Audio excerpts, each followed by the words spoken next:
ছাত্ররা কি রাজনীতি বুঝে, কত নতুন কত নাটক। আমি যাওয়ার পরে আমার মনে করেন যে আপনার কারো পছন্দ হইলো না, আমি না ভোট দিলাম। এই না ভোটটা আপনার ভালো ভালো বলতে আমার কোনো দল, আমি ভোট কেন্দ্রে গেলাম, আমি যাওয়ার পরে আমার মনে করেন যে আপনার কারো পছন্দ হইলো না, আমি না ভোট দিলাম। না ভোট হলে ভালো, আর না হলে তো শুধু শুধু ভোটটা নষ্ট হবে। যে কোনো আমি যেমন ধান থাকলে ধানে দেবো, যেমন এনসিপি, যেমন বিভিন্ন দল, কত নতুন কত নাটক, কত বিভিন্ন দল বাইরেছে। একটু আগে দেখলেন একটা নতুন দল, জীবনে দেখিই নাই। আমি আমার না ভোট না ভোট থাকলে আমি না ভোট দিলাম, যা আমার ভোটটা আমি তো দিলাম, না ভোটে দিলাম, এটা দেশের জন্য ভালো হবে।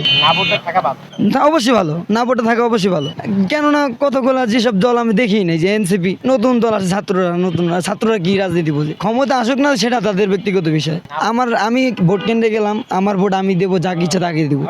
যেমন ধানের শীষ, যেমন এনসিপি এখন কি আবার এই যে হুজুরদের হাত পাকা, তারপরে আবার এই যে ট্রাক বিভিন্নরের, মানে বিভিন্ন দল আছে। আমার মনে করি কারোর পছন্দ হয়নি, আমি না ভোট দিয়ে চলে আসবো। থাকলে ভালো হবে, অবশ্যই ভালো হবে, নাহলে আমার ভোটটা নষ্ট হবে। না ভোট থাকলে সরকার বুঝবে যে এই আমার কিছু কিছু পাবলিকের জনগণের কারোর পছন্দ হয়, না ভোট দিচ্ছে।